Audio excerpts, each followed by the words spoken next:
ਵਾਹਿਗੁਰੂ ਜੀ ਕਾ ਖਾਲਸਾ ਵਾਹਿਗੁਰੂ ਜੀ ਕੀ ਫਤਿਹ।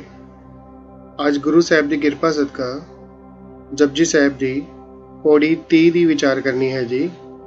ਗੁਰੂ ਸਾਹਿਬ ਸਿਰ ਤੇ ਮੇਰ ਭਰੇ ਹੱਥ ਰੱਖ ਕੇ ਆਪਣੀ ਸੇਵਾ ਆਪ ਲੈ ਲੈਣ। और सब तो पहला उच्चारण वाल ध्यान दीजिए जी। एका माई जुगत व्याई तीन चेले परवान, एक संसारी एक पंडारी एक लाए दीवान।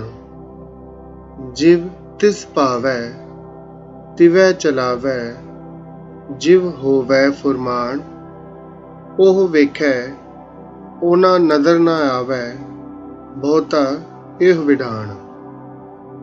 आदेश तिसै आदेश, आद अनील अनाद अनाहत, जुग जुग एको वेस। जिवें कि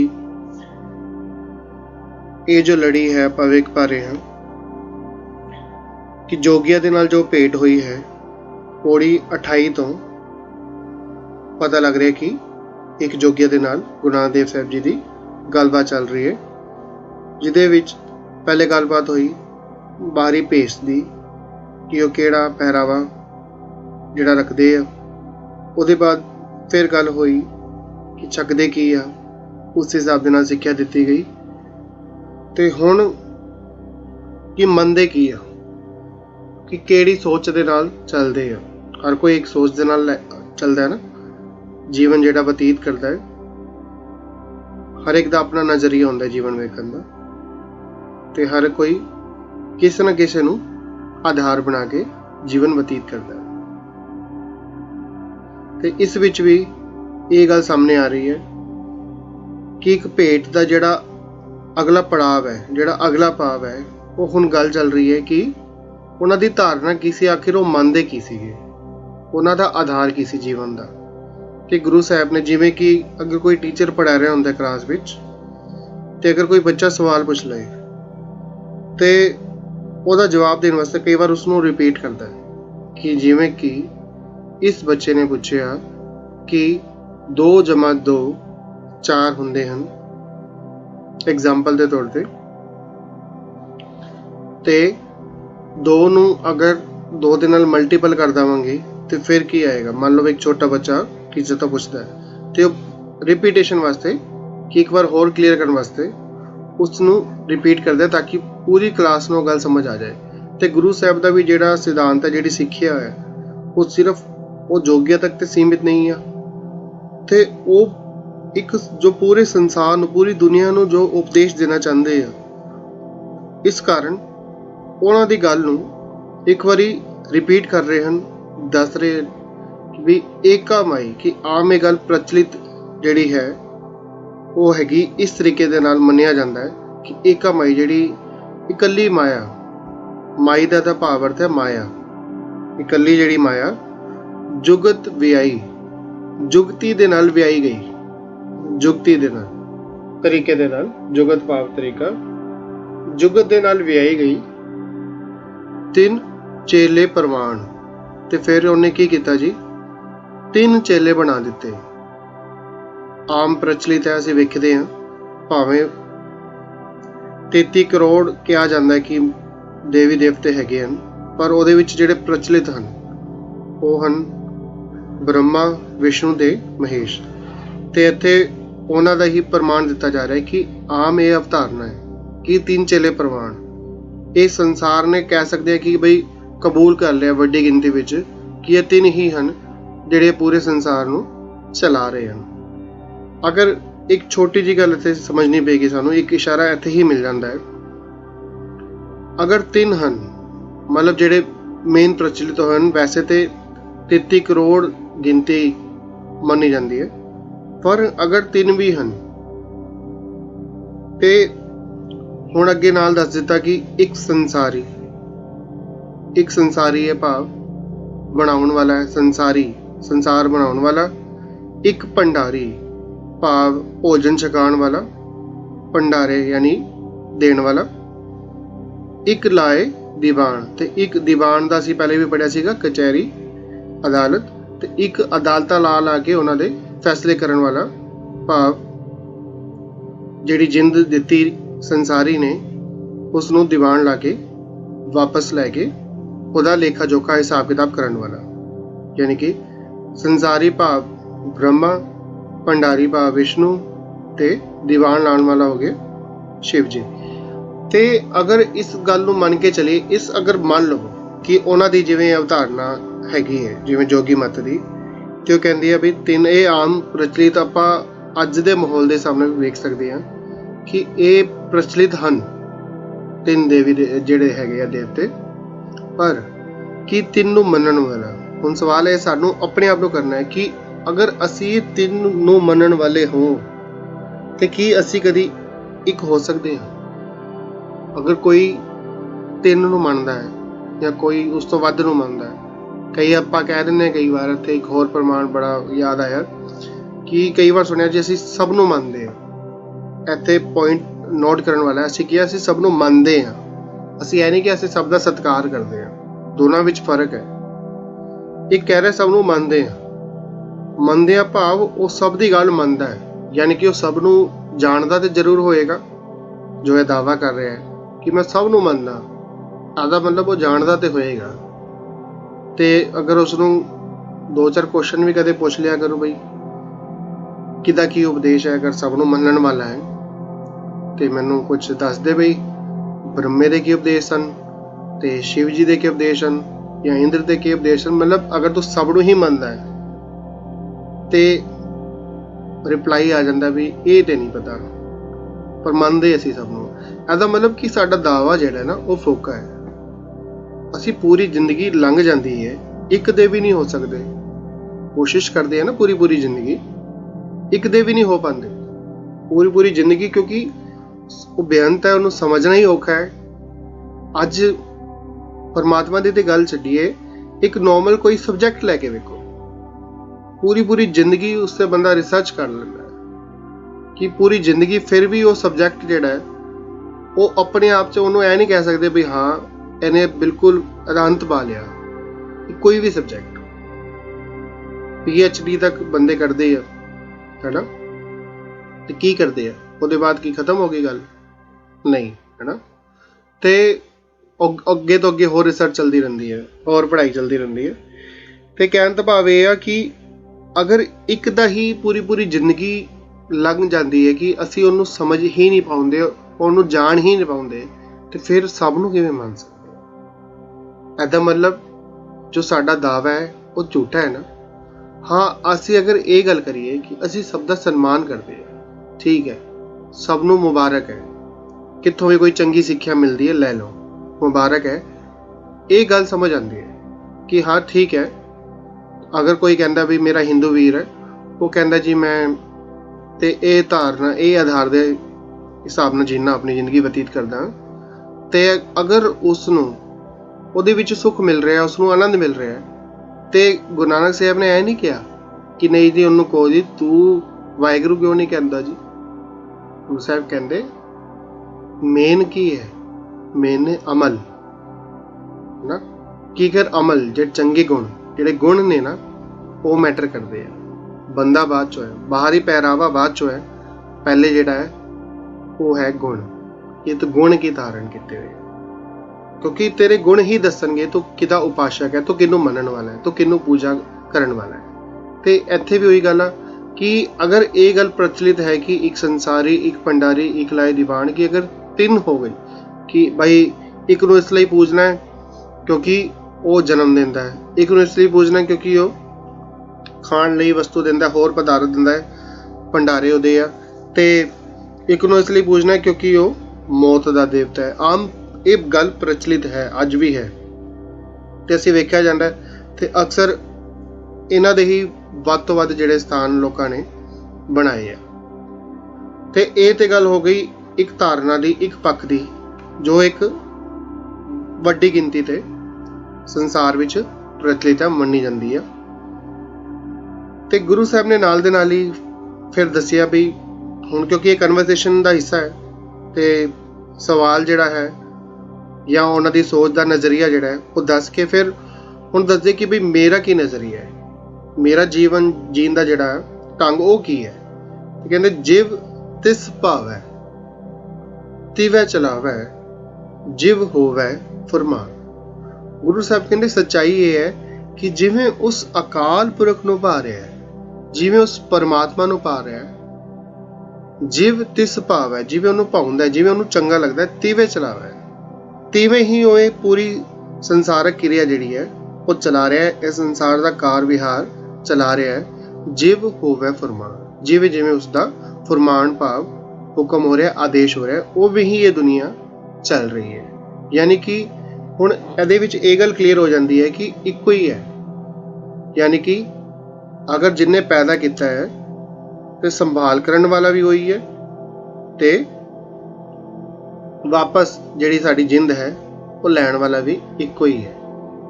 ਅਗਰ ਇੱਕ ਦੇ ਉਪਾਸ਼ਕ ਹੋਵਾਂਗੇ ਤੇ ਤਾਂ ਹੀ ਸਾਡੀ ਸੋਚ ਇੱਕ ਹੋਏਗੀ, ਤੇ ਉਹ ਇੱਕ ਦੇ ਗੁਣ ਜਿਹੜੇ ਆ ਜੋ ਸਭ ਤੋਂ ਉੱਪਰ ਆ, ਜੋ ਸਿਰਮੌਰ ਆ, ਉਹ ਸਾਡੇ ਵਿੱਚ ਆਣਗੇ।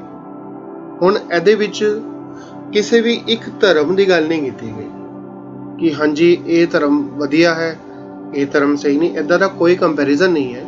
ਸਿਰਫ ਤੋਂ ਸਿਰਫ ਗੱਲ ਕੀਤੀ ਗਈ ਕਿ ਅਗਰ ਆਰਾਧਨਾ ਕਰਨੀ ਹੈ ਤੇ ਬੰਦਾ ਕਹਿੰਦਾ ਨਾ ਕਿ ਅਗਰ ਮੈਂ ਕੋਈ ਮੰਨ ਲਓ ਕੁਝ ਖਰੀਦਣ ਗਿਆ ਵਾਂ ਬਾਜ਼ਾਰ ਵਿੱਚ, ਤੇ ਇੱਕ ਤਰਫ ਬ੍ਰਾਂਡਡ ਚੀਜ਼ ਮਿਲ ਰਹੀ ਹੈ, ਬ੍ਰਾਂਡ ਹੈ, ਪਤਾ ਹੈ ਕਿ ਹਾਂ ਇਹ ਵਧੀਆ ਚੱਲੇਗੀ, ਤੇ ਭਾਵੇਂ ਥੋੜੀ ਜਿਹੀ ਮਹਿੰਗੀ ਹੈ ਪਰ ਸੇਮ ਚੀਜ਼ ਮਿਲ ਰਹੀ, ਪਰ ਉਹ ਲੋਕਲ ਹੈ, ਭਾਵ ਉਹ ਬ੍ਰਾਂਡਡ ਨਹੀਂ ਹੈ। ਤੇ ਫਿਰ ਬੰਦਾ ਅਗਰ ਉਹਨੇ ਸਹੀ ਡਿਸੀਜ਼ਨ ਲੈਣਾ ਹੈ ਤੇ ਸਹੀ ਡਿਸੀਜ਼ਨ ਕੀ ਮੰਨਿਆ ਜਾਏਗਾ। ਮੰਨ ਲਓ 200-400 ਰੁਪਏ ਦਾ ਫਰਕ ਹੈ, ਉਹ ਕਹੇਗਾ ਯਾਰ ਮੈਂ ਬ੍ਰਾਂਡਡ ਚੀਜ਼ ਕਿਉਂ ਨਾ ਲਵਾਂ, ਮੈਨੂੰ ਪਤਾ ਹੈ ਕਿ ਇਹ ਵਧੀਆ ਨਿਕਲੇਗੀ। ਤੇ ਜਦ ਮਨ ਵਿੱਚ ਸੁਰਤ ਵਿੱਚ ਇਹ ਗੱਲ ਪੈ ਜਾਂਦੀ ਹੈ ਕਿ ਬਈ ਮੈਨੂੰ ਨਾ ਇਹ ਵੇਖਣਾ ਹੈ ਕਿ ਮੈਨੂੰ ਅਜਿਹਾ ਚਾਹੀਦਾ ਹੈ ਕਿ ਜਿਹੜਾ ਆਦਿ ਤੋਂ ਲੈ ਕੇ ਅੰਤ ਤੱਕ ਇੱਕੋ ਜਿਹਾ ਹੋਏ, ਜਿਹੜਾ ਇਹ ਨਹੀਂ ਅੱਜ ਹੈ ਕੱਲ ਨਹੀਂ ਹੈ, ਅਜਿਹਾ ਨਹੀਂ ਚਾਹੀਦਾ। ਕਿਉਂਕਿ ਬਾਕੀ ਸਭ ਜਿਹੜੇ ਆ ਉਹ ਕਾਲ ਦੇ ਅਧੀਨ ਆ, ਕਾਲ ਦੇ ਵਸ ਆ। ਬਾਈ ਜਿਹੜੇ ਪੈਦਾ ਹੋਏ ਆ ਦੁਨੀਆ ਵਿੱਚੋਂ ਜਾਣਗੇ ਵੀ, ਪਰ ਜੋ ਉਹ ਅਕਾਲ ਹੈ, ਜੋ ਕਾਲ ਤੋਂ ਰਹਿਤ ਹੈ, ਜੋ ਸਮੇਂ ਨਾਲ ਨਹੀਂ ਬਣਿਆ, ਥਾਪਿਆ ਨਾ ਜਾਏ, ਕੀਤਾ ਨਾ ਹੋਏ, ਆਪੇ ਆਪ ਨਿਰੰਜਨ ਸੋਏ, ਕਿ ਮੈਂ ਉਹਦਾ ਉਪਾਸ਼ਕ, ਉਹਦੀ ਆਰਾਧਨਾ ਕਿਉਂ ਨਾ ਕਰਾਂ। ਇਹ ਆਪਣੇ ਆਪ ਨਾਲ ਇੱਕ ਸਵਾਲ ਹੁੰਦਾ ਹੈ ਕਿ ਮੈਨੂੰ ਉਹ ਸਤਿਗੁਰ, ਮੈਨੂੰ ਉਹ ਚਾਹੀਦਾ ਹੈ, ਅੱਲਾ ਚਾਹੀਦਾ, ਮੈਨੂੰ ਉਹ ਰਾਮ ਚਾਹੀਦਾ, ਮੈਨੂੰ ਉਹ ਵਾਹਿਗੁਰੂ ਚਾਹੀਦਾ, ਮੈਨੂੰ ਉਹ ਗੋਡ ਚਾਹੀਦਾ ਨਾ, ਕਿ ਜੋ ਹਮੇਸ਼ਾ ਲਈ ਰਹੇ, ਅਟਲ ਰਹੇ, ਜੋ ਸੱਚ ਸਰੂਪ ਰਹੇ। ਤਾਂ ਹੀ ਗੁਰੂ ਸਾਹਿਬ ਨੇ ਇੱਥੇ ਫੈਸਲਾ ਸੁਣਾਇਆ ਕਿ ਉਹ ਵੇਖੇ, ਉਹ ਪਰਮਾਤਮਾ ਯਾਨੀ ਕਿ ਸਭ ਨੂੰ ਵੇਖ ਰਿਹਾ, ਉਹਨਾਂ ਨਜ਼ਰ ਨਾ ਆਵੇ, ਉਹਨਾਂ ਭਾਵ ਉਹਨਾਂ ਨੂੰ, ਭਾਵ ਜੀਵਨ ਨੂੰ, ਕਿ ਜੀਵਨ ਨੂੰ ਲੇਕਿਨ ਉਹ ਨਜ਼ਰ ਨਹੀਂ ਆਵੇ। ਬਹੁਤਾ ਇਹੋ ਵਿਧਾਨ, ਬਹੁਤਾ ਵਿਧਾਨ, ਇਹ ਕਮਾਲ ਦੀ, ਬਹੁਤਾ ਯਾਨੀ ਕਿ ਬਹੁਤ ਅਚਰਜ, ਬਹੁਤ ਜ਼ਿਆਦਾ, ਬਹੁਤਾ ਜਿਵੇਂ ਹੁੰਦੇ ਨਾ, ਬਹੁਤਾ ਬਹੁਤ ਜ਼ਿਆਦਾ, ਇਹ ਵਿਧਾਨ, ਇਹ ਭਾਵ, ਇਹ ਤਮਾਸ਼ਾ, ਇਹ ਖੇਡ, ਇਹ ਪਲੇ, ਇਹ ਕਮਾਲ ਦੀ ਲੀਲਾ ਹੈ ਕਿ ਪਰਮਾਤਮਾ ਸਭ ਨੂੰ ਵੇਖਦੇ ਹੋਇਆ, ਸਭ ਵਿੱਚ ਵਿਚਰਦੇ ਹੋਇਆ ਵੀ ਉਹ ਕਿਸੇ ਨੂੰ ਨਜ਼ਰ ਨਹੀਂ ਆ ਰਿਹਾ, ਸਭ ਦੀ ਪਾਲਣਾ ਕਰ ਰਿਹਾ, ਪ੍ਰਤਪਾਲਨਾ ਕਰ ਰਿਹਾ। ਚੇਟੀ ਤੇ ਕੁੰਚਰ ਅਸਥੂਲਾ, ਸਭ ਪਰ ਕਿਰਪਾ ਦ੍ਰਿਸ਼ਟ ਕਰ ਫੂਲਾ। ਕਮਾਲ ਦੀ ਗੱਲ ਹੈ ਨਾ ਕਿ ਇੱਕ ਨਿੱਕੀ ਜਿਹੀ ਕੀੜੀ ਤੋਂ ਲੈ ਕੇ ਅਸਥਾਵਰ, ਜੰਗਮ, ਕੀਟ ਪਤੰਗਮ, ਘਟ ਘਟ ਰਾਮ ਸਮਾਨਾ ਹੈ, ਕਿ ਹਰ ਕਿਸੇ ਵਿੱਚ ਉਹ ਸਮਾ ਰਿਹਾ। ਸਭੈ ਘਟ ਰਾਮ ਬੋਲ, ਬਥੇਰੇ ਬਾਣੀ ਦੇ ਪ੍ਰਮਾਣ ਆਉਂਦੇ ਹਨ, ਘਟ ਘਟ ਮੈਂ ਹਰ ਜੂ ਬਸਾਇਆ, ਤੇ ਯਾਨੀ ਕਿ ਹਰ ਕਿਸੇ ਵਿੱਚ ਵਸਦੇ ਹੋਏ ਵੀ ਉਹ ਵੇਖਿਆ, ਉਹ ਸਭ ਨੂੰ ਵੇਖ ਵੀ ਰਿਹਾ। ਕਿੱਥੇ ਵੇਖ ਰਿਹਾ? ਸਾਡੇ ਅੰਦਰ ਹੀ ਬੈਠਾ ਵੇਖ ਰਿਹਾ, ਪਰ ਸਾਨੂੰ ਨਜ਼ਰ ਨਹੀਂ ਆ ਰਿਹਾ ਨਾ, ਉਹਨਾਂ ਨਜ਼ਰ ਨਾ ਆਵੇ। ਇਸੇ ਕਾਰਨ ਹੀ ਤੇ ਇਹ ਸਾਰੇ ਜਿਹੜੇ ਵਿਕਾਰ ਆ ਉਹ ਅਸੀਂ ਕਮਾ ਰਹੇ ਹਾਂ, ਅਸੀਂ ਵਿਕਾਰੀ ਹੋਈ ਜਾ ਰਹੇ ਹਾਂ, ਅਸੀਂ ਪਾਪੀ ਹੋਈ ਜਾ ਰਹੇ ਹਾਂ, ਕਿਉਂਕਿ ਸਾਨੂੰ ਉਹ ਨਜ਼ਰ ਨਹੀਂ ਆ ਰਿਹਾ। ਉਹ ਵੇਖਿਆ, ਉਹਨਾਂ ਨਜ਼ਰ ਨਾ ਆਇਆ ਵੈ, ਬਹੁਤਾ ਇਹ ਵਿਰਾਨ, ਇਹ ਕਮਾਲ ਦਾ ਅਚਰਜ ਹੈ, ਤਮਾਸ਼ਾ ਹੈ, ਪਲੇ ਹੈ, ਉਹਦੀ ਮੌਜ ਹੈ, ਉਹਦਾ ਤਰੀਕਾ ਹੈ ਦੁਨੀਆ ਚਲਾਉਣ ਦਾ, ਕਾਰ ਵਿਹਾਰ ਕਰਨ ਦਾ। ਆਦੇਸ਼ ਤਿਸੇ ਆਦੇਸ਼, ਇਸ ਲਈ ਮੇਰਾ ਸਿਰਫ ਤੇ ਸਿਰਫ ਉਸ ਨੂੰ ਹੀ ਨਮਸਕਾਰ ਹੈ। ਤਿਸੈ ਭਾਵ ਉਸ ਨੂੰ, ਅਕਾਲ ਪੁਰਖ ਨੂੰ, ਜੋ ਸਮੇਂ ਤੋਂ ਪਰੇ ਹੈ। ਆਦ, ਅਨੀਲ, ਅਨਾਦ, ਅਨਾਹਤ, ਜੋ ਆਦ ਭਾਵ ਸ਼ੁਰੂਆਤ ਤੋਂ ਹੀ ਹੈ। ਜਦੋਂ ਆਪਾਂ ਨਹੀਂ ਸੀ ਤਾਂ ਵੀ ਸੀ, ਜਦੋਂ ਪੂਰੀ ਦੁਨੀਆ ਨਹੀਂ ਸੀ ਤਾਂ ਵੀ ਉਹ ਸੀ। ਹੁਕਮੀ ਹੋਵਨ ਆਕਾਰ, ਅਸੀਂ ਪੜ੍ਹਿਆ ਸੀਗਾ ਨਾ, ਹੁਕਮੀ, ਹੁਕਮੀ, ਹੁਕਮੀ ਭਾਵ ਪਰਮਾਤਮਾ, ਪਰਮਾਤਮਾ ਤੋਂ ਇਹ ਸਾਰੀ ਦੁਨੀਆ ਦੀ ਰਚਨਾ ਹੋਈ ਹੈ, ਤੇ ਉਹ ਆਦ ਹੈ ਯਾਨੀ ਸ਼ੁਰੂਆਤ ਤੋਂ ਹੈ। ਅਨੀਲ, ਫਿਰ ਕਮਾਲ ਦੀ ਗੱਲ ਹੈ ਕਿ ਕਲੰਕ ਤੋਂ ਰਹਿਤ ਹੈ, ਸ਼ੁੱਧ ਸਰੂਪ ਹੈ, ਭਾਵ ਅਸੀਂ ਹੁਣ ਜਿਵੇਂ ਇੱਕ ਮਾਇਆ ਦੇ ਰੰਗ ਵਿੱਚ ਰੰਗ ਚੁੱਕੇ ਹਾਂ ਨਾ, ਤੇ ਆਪਾਂ ਅਨੀਲ ਨਹੀਂ ਰਹੇ, ਹੁਣ ਆਪਾਂ ਰੰਗੇ ਗਏ ਹਾਂ। ਅਸੀਂ ਕੀ ਕੀਤਾ, ਇਹ ਤਨ ਮਾਇਆ ਪਾਹਿਆ ਪਿਆਰੇ, ਲੀਤੜਾ ਲਬ ਰੰਗਾਏ। ਸਾਡਾ ਜਿਹੜਾ ਇਹ ਚੋਲਾ ਸੀ ਨਾ, ਇਹ ਹੁਣ ਸ਼ੁੱਧ ਸਰੂਪ ਨਹੀਂ ਰਿਹਾ, ਇਹਨੂੰ ਹੁਣ ਮਾਇਆ ਚਮੜ ਗਈ ਹੈ। ਪਰ ਜੋ ਪਰਮਾਤਮਾ ਹੈ ਉਹ ਅਨੀਲ ਹੈ, ਉਹ ਸ਼ੁੱਧ ਸਰੂਪ ਹੈ, ਜੋ ਜੇ ਕਿਸੇ ਵੀ ਕਾਲਕ ਵਿੱਚ ਰੰਗਿਆ ਨਹੀਂ ਗਿਆ, ਨਾ ਕਦੀ ਰੰਗਿਆ ਜਾ ਸਕਦਾ ਹੈ। ਅਨਾਦ, ਜਿਹਦੀ ਕੋਈ ਸ਼ੁਰੂਆਤੀ ਹਿੱਸਾ ਲੱਭ ਨਹੀਂ ਸਕਦਾ, ਜਿਹਦੀ ਕੋਈ ਸ਼ੁਰੂਆਤ ਨਹੀਂ ਲੱਭ ਸਕਦਾ। ਅਨਜਮਾ ਆਦ, ਸ਼ੁਰੂਆਤ ਤੋਂ ਹੀ ਰਹਿਤ ਹੈ। ਅਨਾਹਤ, ਅਨਜਮਾ ਆਹਤ, ਜੋ ਨਾਸ ਨਹੀਂ ਹੋ ਸਕਦਾ, ਅਜਿਹਾ ਪਰਮਾਤਮਾ। ਅਨਜਮਾ ਆਹਤ, ਜਿਹਨੂੰ ਨਾਸ ਨਹੀਂ ਕੀਤਾ ਜਾ ਸਕਦਾ, ਨਸ਼ਟ ਨਹੀਂ ਹੋ ਸਕਦਾ, ਹਮੇਸ਼ਾ ਲਈ ਅਟਲ ਹੈ। ਜੁਗ ਜੁਗ ਏਕੋ ਵੇਸ, ਤੇ ਹਰ ਇੱਕ ਯੁੱਗ ਵਿੱਚ ਉਹ ਇੱਕੋ ਜਿਹਾ, ਸਾਡੇ ਵਰਗਾ ਨਹੀਂ, ਅੱਜ ਕੁਝ ਹੋਰ ਕੱਲ ਕੁਝ ਹੋਰ। ਜਿਹੋ ਜਿਹਾ ਬੰਦਾ ਮਿਲਦਾ ਸੀ ਉਹਦੇ ਵਾਂਗੂ ਵਿਵਹਾਰ ਕਰਨ ਦੀ ਕੋਸ਼ਿਸ਼ ਕਰਨ ਲੱਗ ਜਾਂਦੇ ਆ। ਕਿਉਂਕਿ ਸਾਡੀ ਸੋਚ ਹੈ ਬਸ ਖੁਸ਼ ਕਰਨਾ ਹੈ ਸਾਹਮਣੇ ਵਾਲੇ ਨੂੰ, ਸਾਡਾ ਜਿਹੜਾ ਸਾਹਮਣੇ ਵਾਲਾ ਨਾ ਉਹ ਸਾਡੇ ਤੋਂ ਪ੍ਰਭਾਵਿਤ ਹੋਣਾ ਚਾਹੀਦਾ। ਪਰ ਪਰਮਾਤਮਾ ਦੀ ਕੋਈ ਐਸੀ ਮੰਗ ਨਹੀਂ, ਕੋਈ ਐਸੀ ਡਿਮਾਂਡ ਨਹੀਂ, ਕਿਉਂਕਿ ਜੇ ਸਭ ਮਿਲ ਕੇ ਆਖਣ ਪਾਹੇ, ਵੱਡਾ ਨਾ ਹੋਵੇ ਘਾਟ ਨਾ ਜਾਏ। ਅਗਰ ਸਾਰੀ ਦੁਨੀਆ ਹੀ ਉਹਦੀ ਆਰਾਧਨਾ ਕਰਨ ਲੱਗ ਜਾਵੇ ਤੇ ਉਹਨੇ ਵੱਡਾ ਨਹੀਂ ਹੋ ਜਾਣਾ। ਅਗਰ ਕੋਈ ਵੀ ਨਾ ਆਰਾਧੇ ਤਾਂ ਉਹਨੇ ਘਟਣਾ ਨਹੀਂ, ਉਹਨੇ ਤਾਂ ਇੱਕੋ ਜਿਹਾ ਰਹਿਣਾ। ਪਰ ਸਾਡਾ ਜਿਹੜਾ ਇੱਜ਼ਤ, ਜਿਹੜੀ ਮਾਨ ਹੈ, ਉਹ ਤੇ ਘਟਦਾ ਵੱਧਦਾ ਹੈ ਨਾ। ਇਸ ਲਈ ਤੇ ਸਾਨੂੰ ਹਰ ਕਿਸੇ ਨਾਲ ਇੱਕ ਕਹਿ ਸਕਦੇ ਹਾਂ ਕਿ ਆਰਟੀਫਿਸ਼ੀਅਲ ਕਈ ਵਾਰ ਸਾਨੂੰ ਵਿਵਹਾਰ ਕਰਨਾ ਪੈਂਦਾ ਹੈ। ਸਾਡੇ ਅੰਦਰ ਗੱਲ ਕੁਝ ਹੋਰ ਹੁੰਦੀ ਹੈ, ਨਹੀਂ ਇਹਨੂੰ ਮੈਂ ਗੱਲ ਇਹ ਕਹਿਣਾ ਚਾਹੁੰਦਾ ਪਰ ਨਹੀਂ ਕਹਿੰਦਾ, ਕੰਪਰੋਮਾਈਜ਼ ਕਰ ਲੈਂਦਾ ਹੈ। ਕਾਰਨ ਕੀ ਹੈ ਕਿ ਸੱਚ ਦੇ ਨਾਲ ਅਜੇ ਕਨੈਕਟ ਨਹੀਂ ਹੈ, ਦਿਖਾਵਾ ਹੈ, ਬਾਹਰੀ ਦਿਖਾਵਾ ਬਹੁਤ ਹੈ। ਤੇ ਜਿਸ ਦਿਨ ਆਪਣੇ ਅੰਦਰ ਝਾਤ ਮਾਰੇਗਾ, ਆਪਣੇ ਅੰਦਰ ਬੈਠੇ ਉਸ ਪਰਮਾਤਮਾ ਨਾਲ ਆਪਣੀ ਕਨੈਕਟੀਵਿਟੀ ਵਧਾਏਗਾ, ਉਸ ਸੱਚ ਦੇ ਨਾਲ ਹੋ ਜੁੜਨ ਦੀ ਕੋਸ਼ਿਸ਼ ਕਰੇਗਾ, ਯਤਨ ਕਰੇਗਾ, ਤੇ ਫਿਰ ਕੀ ਹੋਏਗਾ ਜੀ?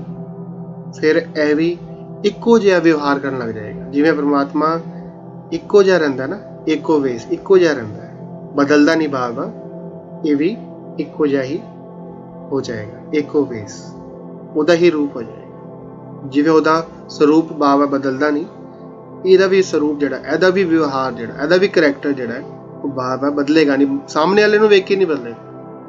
ਜੋ ਇਹਦਾ ਨਜ਼ਰੀਆ ਹੈ ਉਹ ਰੱਖੇਗਾ ਔਰ ਦਾਵਾ ਨਹੀਂ ਕਰੇਗਾ ਪੂਰੀ ਜ਼ਿੰਦਗੀ ਕਿ ਹਾਂ ਜੀ ਜੋ ਮੈਂ ਕਹਿ ਰਿਹਾ ਉਹੀ ਠੀਕ ਹੈ। ਹਮੇਸ਼ਾ ਕੀ ਕੋਸ਼ਿਸ਼ ਕਰੇਗਾ? ਗੁਨਾਹ ਸਾਹਿਬ ਦੇਖੋ ਕਿੰਨੇ ਪਿਆਰ ਦੇ ਨਾਲ ਕਿੱਥੇ ਕਿੱਥੇ ਜਾ ਰਹੇ ਆ, ਜੋਗਿਆ ਕੋ ਜਾਂਦੇ ਆ, ਸਿੱਧਾ ਕੋ ਜਾਂਦੇ ਆ, ਕਿਉਂ ਜਾਂਦੇ ਆ? ਇੱਕ ਪ੍ਰੈਕਟੀਕਲ ਜੀਵਨ ਉਹ ਜੀਣਾ ਚਾਹੁੰਦੇ ਆ ਕਿ ਹਾਂ ਇਹ ਕੀ ਸੋਚ ਰਹੇ ਆ, ਇਹ ਕੀ ਸੋਚ ਰਹੇ ਆ, है ना? इस तो की गुण लगी है, उस तो की गुण लगी है। ਤੇ ਹਰ ਕਿਸੇ ਕੋ ਕਿਤਨਾ ਕਿੱਥੇ ਕਹਿ ਸਕਦੇ ਆ ਕਿ ਅਜਾ ਸਿੱਖ ਗਏ ਆ, ਅਜਾ ਉਹ ਪ੍ਰੀਚਰ, ਅਜਾ ਟੀਚਰ ਨਹੀਂ ਗਏ ਕਦੇ।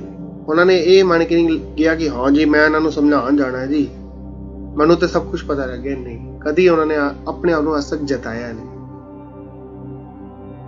ਬਹੁਤ ਪਿਆਰ ਵਾਲੇ ਕਹਿ ਸਕਦੇ ਆ, ਇੱਕ ਕਿ ਘੜੇ ਹੋਏ ਜਿਨ੍ਹਾਂ ਨੇ ਮਤਲਬ ਕਿ ਕਹਿ ਸਕਦੇ ਕਿ ਮੈਚਿਓਰ ਪਰਸਨੈਲਿਟੀ, ਨੌਲੇਜੇਬਲ ਤੇ ਹੈ पर अहंकार नहीं।